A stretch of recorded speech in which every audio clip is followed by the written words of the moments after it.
Say, kids, what time is it?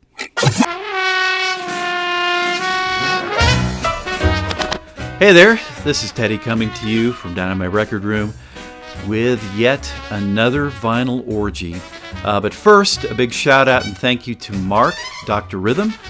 If you're not familiar with Mark's channel, I'll leave a link down below.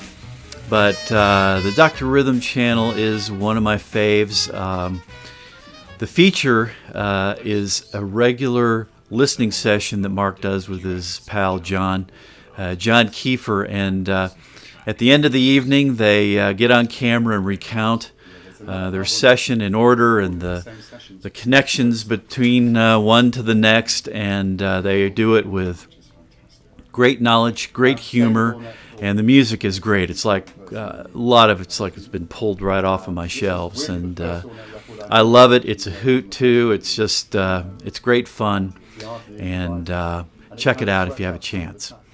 But I mentioned Mark because I received an unexpected package that contained 3 very thoughtful records that Mark carefully packaged up and shipped from England over here to the center of the United States, and just really, really cool. First up is a 1968 British reissue of Into the Hot, which was an Impulse release from 1962. It's Gil Evans presents the John Carisi Group and, most importantly, the Cecil Taylor Group. Totally different cover here. I dig this design. I like this cover better than the Impulse, actually. So that is cool. The Cecil Taylor Group, very interesting in that it has, of course, Cecil on piano, the ubiquitous Jimmy Lyons, his longtime sidekick, on alto, Archie Shepp on tenor, and I believe this is the first recorded evidence of Archie Shepp, Henry Grimes on bass, and what's listed as Jimmy Murray on drums, but it is indeed Sonny Murray, the great drummer who freed up time in jazz. So really, really cool. He also sent what I would deem as this is a quintessential drrhythm choice. It's Johnny Hammond, otherwise known as Johnny Hammond Smith. It's Higher Ground on the Kudu label, a CTI spinoff. It's from 1974. Johnny Hammond, of course, was a master Hammond B3 player, and got a really, classic sort of CTI-ish group around him, but with the inclusion of Joe Henderson on tenor, so he kind of elevates the session. There's also arrangements that are conducted by Bob James, and I find these to be more appropriate for this this kind of jazz R&B, funk, soul concoction that they're doing here. A lot of times CTI had arrangements with Don Sebesky, and for me they were generally kind of overdone and just unnecessary. But this works really well, and I normally wouldn't go for something like this, but the fact that Mark sent it, oh yeah, I've listened to it several times. Very enjoyable, and very glad to add it to the collection. And the third album, I actually had my collection, but this is a significant upgrade, so very cool. So someone will be getting my other copy, and it's Anthony Braxton 4 Trio. It's a 1978 Arista recording, so it's towards the end of Braxton's tenure with Arista, and as it indicates, it's trio work, and it's just fantastic because it's not jazz, it's not 20th century classical. It lives in between. It's purely Braxton. It's purely Braxton's invention and his mind. That's where it was going, and it continues to be. But also being a trio, I'll tell you, good old AACM principles are in play here. I mean, there's a direct line back to those early mid-'60s days of the AACM in Chicago, and you can hear them loud and clear by being open space and silent at times. One of the great things that developed out of the AACM. So a very cool set of records from Mark. Again, thank you so much. I appreciate it. And I do cherish the connection that we do have through YouTube. And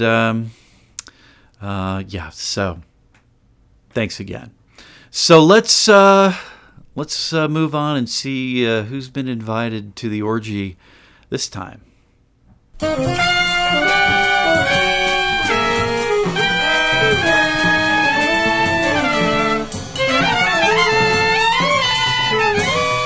Man, I am so incredibly stoked to have finally scored a copy of Burning Spirits by Huey Simmons.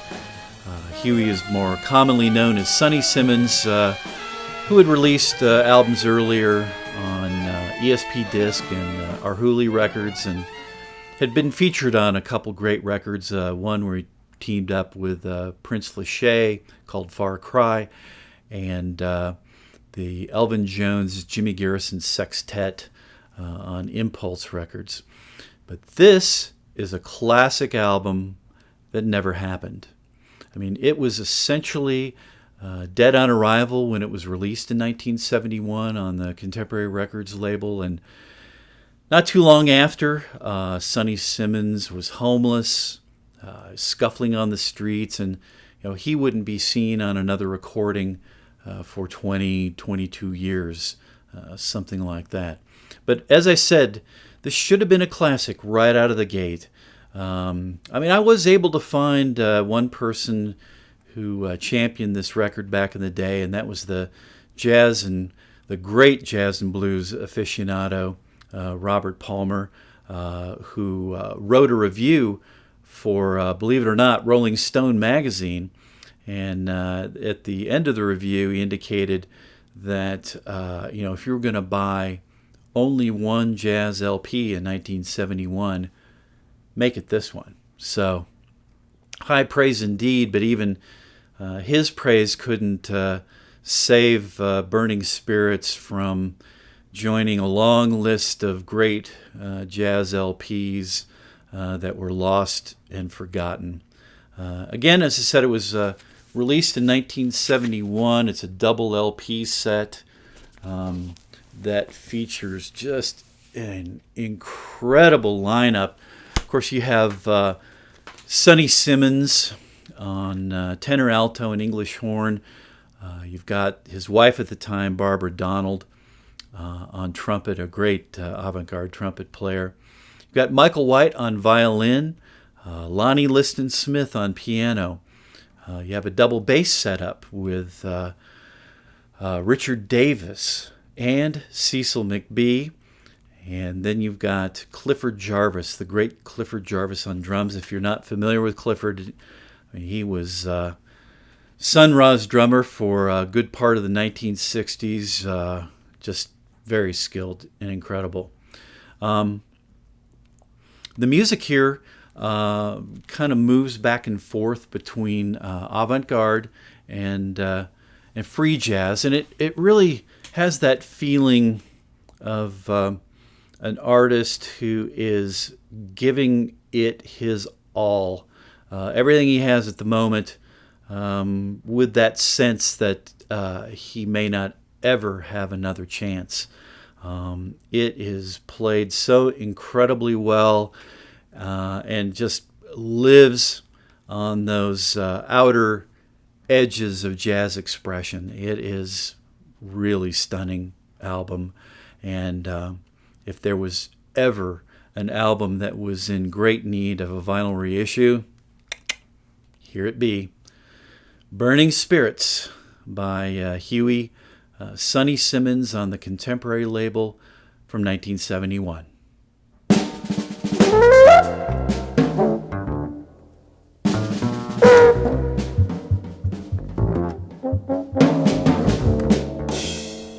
Well, this is a 1975 MPS release called The Wide Point.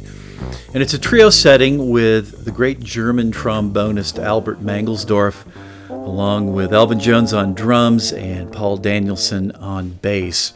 But it's essentially an Albert Mangelsdorff recording. And for my money, Albert Mangelsdorff is one of the most original jazz artists to ever come out of Europe. He developed and refined the use of multiphonics with his trombone, and that's where you hum or sing totally separate notes from what you're playing on the trombone, and he used it to great effect. So on this album, Mangelsdorff's technique, along with his sense of forward thinking, along with Elvin Jones' drive and muscle, and Paul Danielson's ability to work with anything that was thrown at him. And the end result is really impressive. Musically, this looks toward the outside, but never in an agitating fashion. There's a version they do on here of Duke Ellington's Mood Indigo where they very respectfully turn it on its ear. Very cool. And also there's a solo cut of Mangelsdorff doing his solo thing, which he became known for. He gave a lot of solo concerts. So that's a really welcome addition. Back in the day, used to see this rather frequently in the cutout bins, and that's exactly where I got mine. But I haven't really seen it much in the last 10 to 15 years. But it is worth seeking out. And if you're interested in finding out more, learning about Albert Mangelsdorff, this would be an awesome introduction to his music and playing. So it's 1975 on MPS, The Wide Point, with Albert Mangelsdorff, Elvin Jones, and Paul Danielson.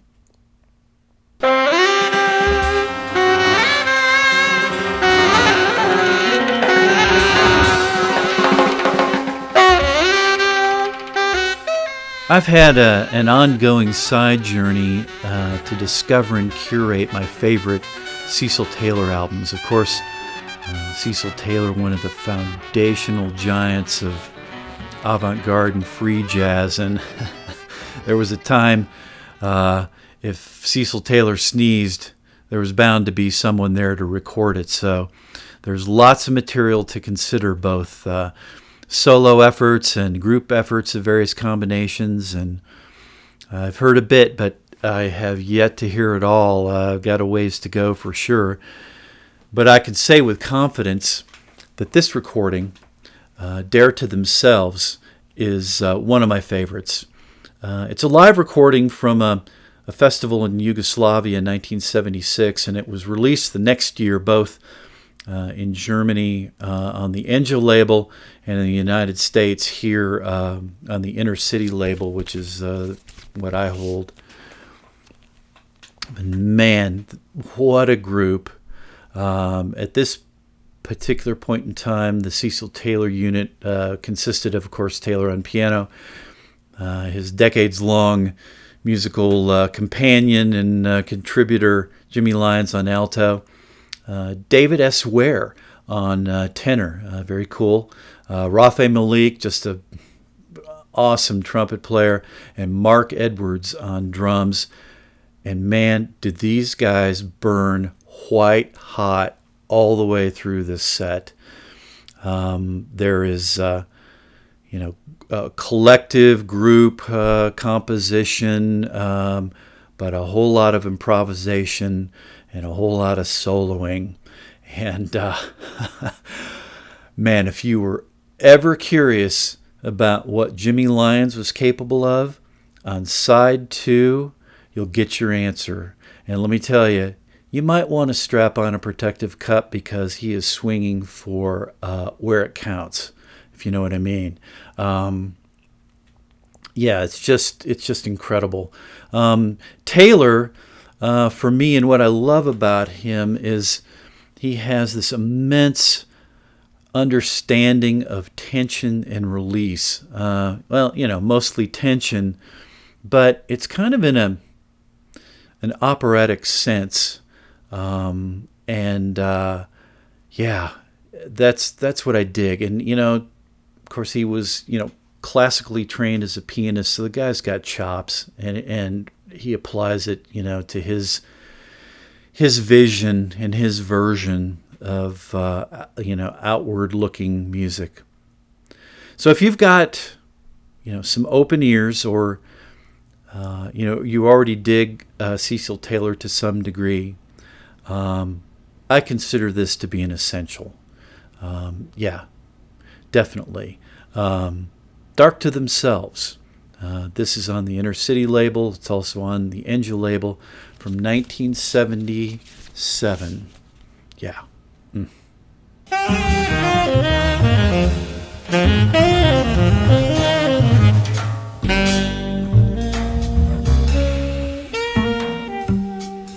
Well, as outward thrusting and aggressive as the Cecil Taylor album is, Le Voyage from the Paul Motian Trio is quite the opposite, as it's inward and reflective and impressionistic. It's a 1979 ECM release, number 1138, and features Paul Motian on drums, formerly the drummer with the great Bill Evans trio, and Keith Jarrett's American Quartet from the early to mid 1970s. And he's with, a real artist on the bass, Jean-Francois Jenny Clark, and Charles Brackeen on tenor and soprano. Yes, the under-recorded and under-recognized Charles Brackeen. So it's a real pleasure to hear him in the clear light of day on this album. And speaking of clear, wow, this album is impeccably recorded. I mean, it's a stunner in that regard. You can really sense and feel the wood of Jenny Clark's bass and the vibrations of his strings, and you can hear the shimmering subtleties that Paul Motian milks out of his drum kit as he kind of moves back and forth between abstractions and rhythms, and the kind of busy way that he approaches the drums. But this album meets all of the kind of atmospheric and impressionistic standards set by ECM, but it's the presence of Charles Brackeen that infuses this session with a touch of that New York loft jazz sensibility. So very, very cool in that regard, and the album benefits greatly from it. So, it's an album you don't see much and don't hear much about out of the vaunted ECM catalog, but it's kind of a diamond in the rough, and I really dig it. And if you run into it, I would definitely recommend to check it out. So, Le Voyage by the Paul Motian Trio from 1979 on ECM. Hey!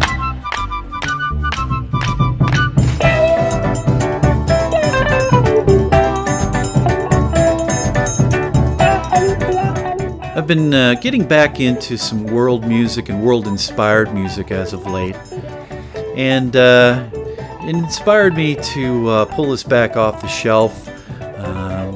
Eponymous album by Don Romão, or Romão, I think is how it's pronounced in Portuguese. But he is the brilliant Brazilian percussionist and drummer, who most notably was in my favorite and early iteration of Weather Report. And believe he was still in Weather Report when he recorded this album for the Muse label in 1973, and it was released the next year in 1974. And man, this album is just plain fun. I mean, it is a layer cake of Brazilian bossa and samba with touches of jazz and rock, fusion, a little funky at times. It's just so deliciously dense and textured. There are a variety of moods throughout the album, and all along the way, it is just constantly moving and grooving. It is a pure pleasure all the way through. Great lineup, of course, as you can imagine. Few standouts. Both Brazilian players and American players. I mean, you have Savuka on organ, Mauricio Smith on tenor and soprano and flute, Joe Beck, who's fantastic on this, and guitar, lays out some really great wah-wah guitar at times. João Donato on harpsichord and piano, Dom Salvador on electric piano and piano, Stanley Clark on bass, Eric Gravatt on congas. So it's a real mix of Brazil and New York, and it is just fantastic. I love it. There's a lot of albums from the mid-1970s that, they don't hold up over time, but this does. It does not sound dated at all. It sounds contemporary and just fantastic. So, Dom Homau from 1974 on the Muse label. I'd run it down if I were you. It's just really cool.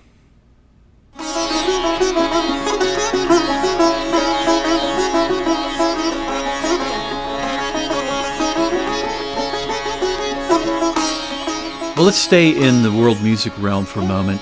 I have to admit that I am an unabashed fan of classical Indian music, and over time I'm trying to learn more about it, but as these things go, it's a slow process.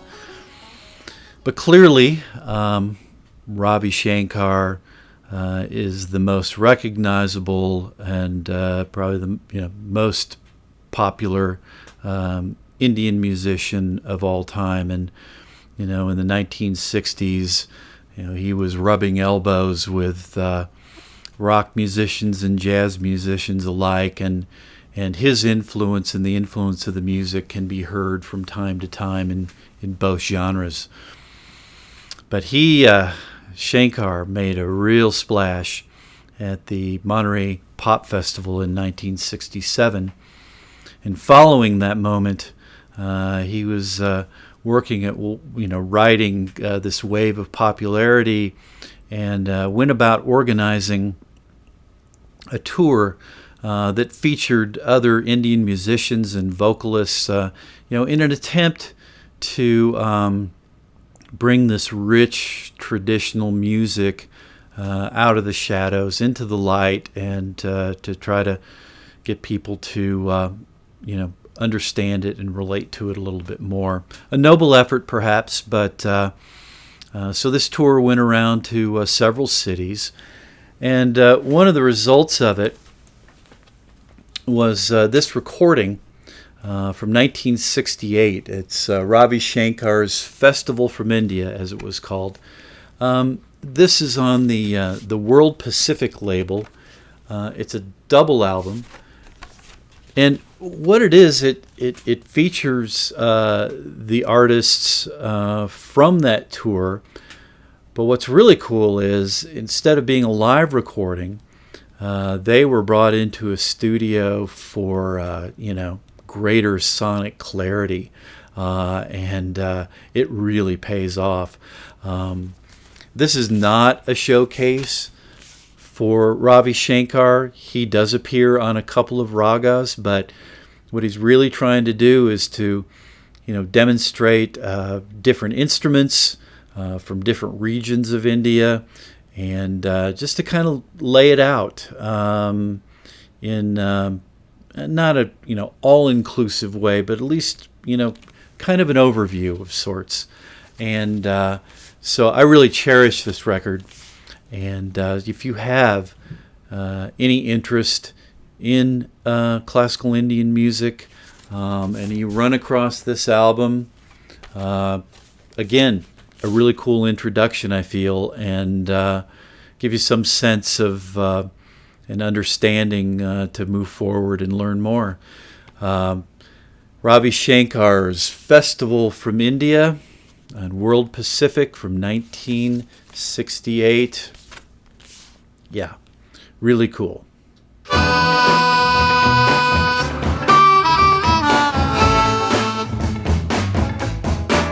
I want you to be. Well, switching gears here to some blues, I'd like to introduce you to Mr. James Moore, otherwise known as Slim Harpo. He was one of the greatest practitioners of what's known as swamp blues. He was a native from Louisiana and essentially out of the Jimmy Reed mold of playing guitar and harmonica and bluesy vocal drawl. But he was a bit looser than Jimmy Reed, and he was more open, where he would include other influences like rock rhythms or funk, or even at times he would sing with a kind of a country and western style. So it was a real conglomeration at times, which, is total Louisiana. He had some real bona fide hits in the 1960s, like Rainin' in My Heart, Baby Scratch My Back, or I'm a King Bee, which was covered by the Rolling Stones in their first LP, and the Stones later covered another song of his on Exile on Main Street with Hip Shake. So you may not think you know him, but you know him. He wasn't ever really a full-time musician. He owned a trucking company and, played gigs, on the weekends when he could. And by all accounts, when he gigged, he put on a show, and he was quite the crowd pleaser. This album was recorded, or released anyway, in 1968 on the Excello label out of Nashville. And what's cool here is this is truly a stereo album, which is kind of unique. And it is just beautifully greasy and swampy. Sadly, Slim Harpo died of a heart attack just before he was ready to leave for a European tour and some recording dates in 1970. So he was, I think, 46 years old when he passed.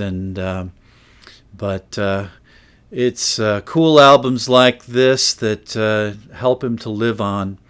So Slim Harpo, Tip On In on Excello from 1968.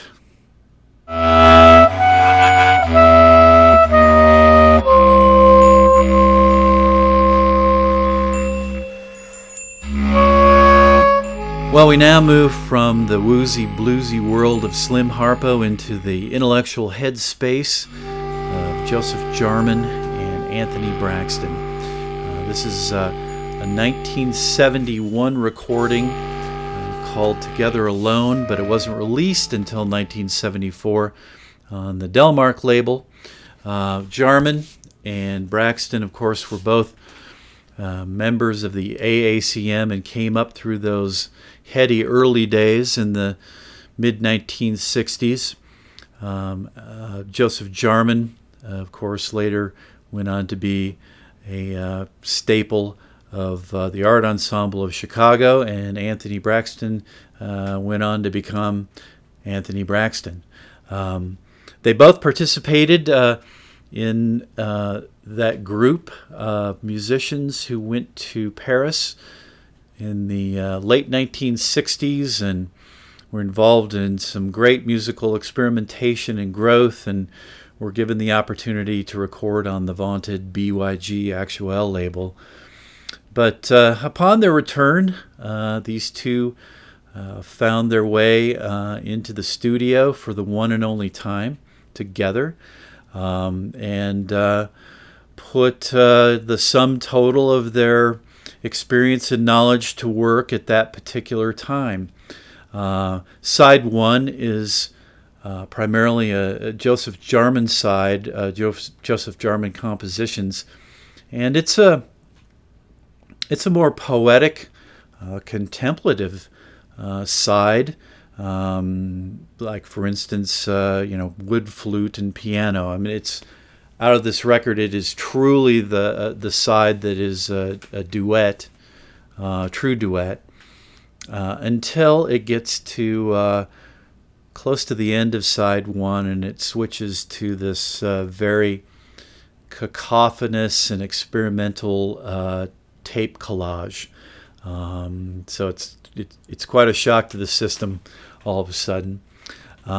Side two is a couple of Anthony Braxton compositions, and his music is a little bit more experimental and expansive, as he's wanting to use overdubs, some tape parts, small instruments. It's more layered and dense, and but really still, and actually both sides still exhibit a real strong thread direct from those early days of principles that were established within the AACM. And with Braxton, find that there's a thread between his side here and the 4 Trio album that I showed earlier. It's very cool in that regard. So very interesting snapshot in time. So if you happen to run into this or have interest in sort of those earlier thoughts of the AACM, this would be a great record to pick up. Also very cool artwork on the cover, so a bonus there as well. So from 1974 on the Delmark label, Together Alone, Joseph Jarman and Anthony Braxton.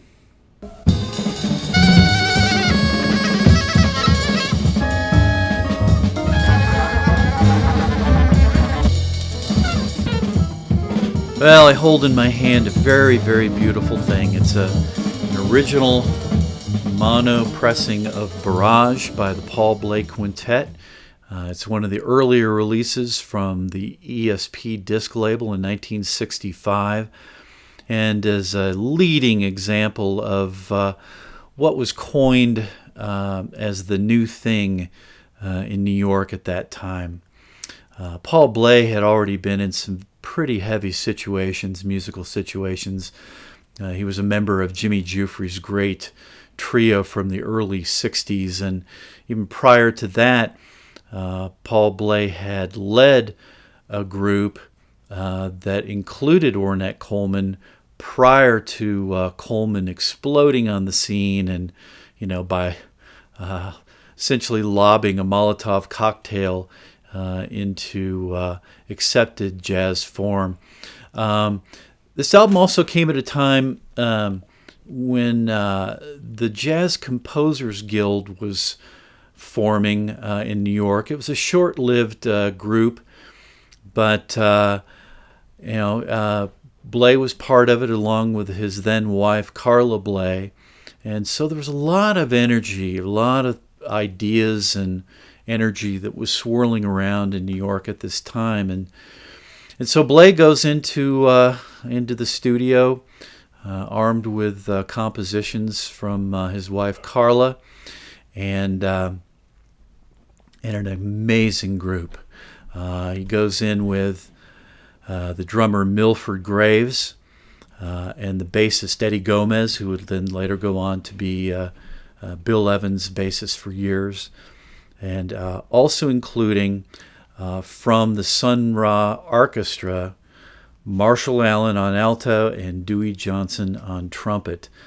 Dewey Johnson would go on later that year to be part of John Coltrane's Ascension recording, and this is one of the few examples of Marshall Allen stepping away from Sun Ra's orchestra, but an amazing player.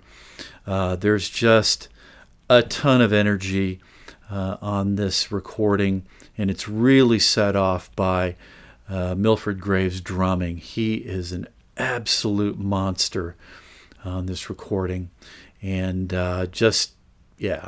just really set the tone, and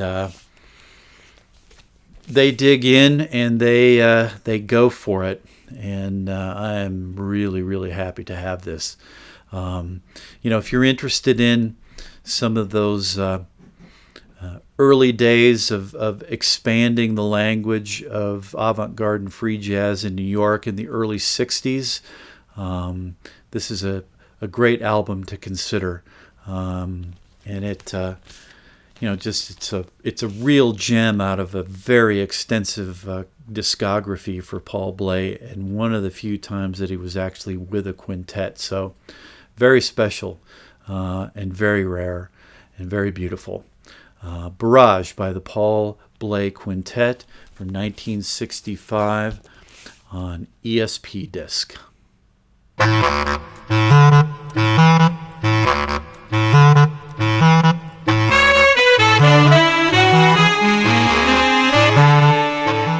This is the only recording produced during the short life of a very cool trio from some of the finest British jazz musicians. It included Alan Skidmore on tenor sax, drums, and percussion, Mike Osborne on alto sax, and the great John Sermon on soprano sax, bass clarinet, and synthesizers. It is essentially a sax trio that predates the likes of like the Rova or World Saxophone Quartets, but they were not strictly a sax trio. Alan Skidmore would occasionally add drums into the mix, and John Sermon's interest in synthesizers and sequencers are in evidence here as well. This group existed for about 3 years, between like 1973 and 76. And so they recorded this album on the Ogan label in 1975. So it's a little bit later in their tenure, and man, they are just a very well-oiled machine. This music is more accessible than you might think. There's a real wry wink and a smile to this music as they kind of set up these cyclical phrases that then, is a foundation that propels some wonderful and amazing soloing to happen on top of. Unfortunately, this group existed at a time when Britain's economy was struggling, and so to make their bones, they had to kind of hit the road through Europe, and just didn't have the time to settle into a studio, but just this once to produce this wonderful album. It is a little bit of a rarity. It's a little bit tough to come by, but if you're interested, check some of it out on YouTube, and then if you like what you hear, you know how to play the game and wait it out, and eventually it'll come your way. SOS, the Ogan label from 1975. It's Alan Skidmore, Mike Osborne, and John Sermon. This is just one of my favorites as of late. Just great. Just great. Well, I want to thank you for sticking with me on a couple of fronts. Sticking with me through this video, and it's long, but I don't do them very often, and that's the other reason I want to thank you all for sticking with me and the lack of frequency that I make videos, but it's just the way that it works out, and but I still like doing it when I can, so hang in there. There'll be another one at another time, but until then, do what you can to keep it in the groove, and I'll see you next time.